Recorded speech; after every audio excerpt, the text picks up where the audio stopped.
Modus Operandi 7.0 June 19, 2019 by Anna von Reitz. Do you realize that 1. Secret societies, 2. University sororities and fraternities, 3. Labor unions, 4. Political parties and 5. Bar associations, are all relatively recent developments, and they all have their genesis in the same exact time period that the Roman Pontificate and the British Monarch have been busily incorporating and enfranchising everything and everyone in sight?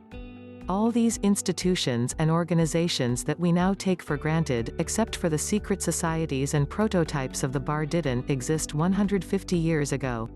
The Greek fraternities and organizations like Skull and Bones didn't exist. The labor unions didn't exist. The political parties didn't exist. And the secret societies and bar associations are only a little bit older than these other organizational developments, having their genesis in the 1750s. What do all these organizations, which have sprouted up like mushrooms for no apparent reason, and all contemporaneous with the development of corporate feudalism, have in common? They are all private organizations, largely outside the purview of any external oversight. They are all to some extent secret, and use their privacy to promote elitism and to shield their members and their activities. They all promote private networks of special privilege and/or knowledge. They all bind people to loyalty to their organizations and their aims and traditions in exchange for support and assistance to obtain things of value for themselves and their members. They are all lobbies. They exist to promote group actions, group beliefs, group knowledge, group associations, group transfers of property, and to lobby for and promote group advantages. Some of this is harmless enough, like pooling together for lower rates on health insurance or hosting an annual picnic in the park with free hot dogs. Some of it, like obtaining opium and underage girls, is just plain old garden variety crime and immorality.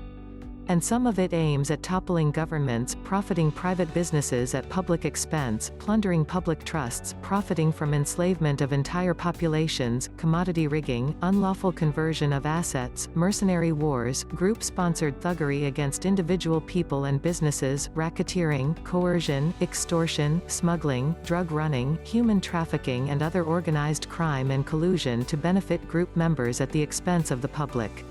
So, why do we have political lobbies running a government? Why do we have secret organizations on our university campuses promoting elitism and debauchery? Why do we have secular churches meeting in specially built windowless temples, worshipping what, if not profit and ball? Why do we suddenly have labor union lobbies advocating for groups of workers on one hand, and selling them out on the other? Why do our policemen, who still take their pay out of the public pocket, belong to secret police fraternities? Why do almost all lawyers now belong to bar associations? And are required to belong, just like in a closed union shop? Where did all of this come from, out of the blue, and just between 200 and 150 years ago? Answer: from the Holy Roman Empire. From the Pontificate of the Roman Catholic Church. And all of this was developing to full flower at about the same time that a certain Roman Catholic Pope declared himself infallible and also required that Roman Catholic clergy had to remain celibate and could not marry. That's a relatively recent change, too, though well outside any of our lifetimes. Its immediate impact, of course, was to provide a convenient haven for homosexual men and women, and that in turn also invited other groups with sexual issues to seek clerical vocations. Nobody wants to talk about it, but the facts are the facts, and we are seeing the results in literally thousands of complaints about child abuse and sexual misconduct. These lobbying organizations all have their own flavor, but they all amount to the same basic theme of networking and lobbying for special advantages and promoting special knowledge and elite privileges for their members at the expense of the average Joe, who doesn't have the support of these gangs. In view of the damage these groups have done to our country and the world, there is really no excuse to allow them to exist at all.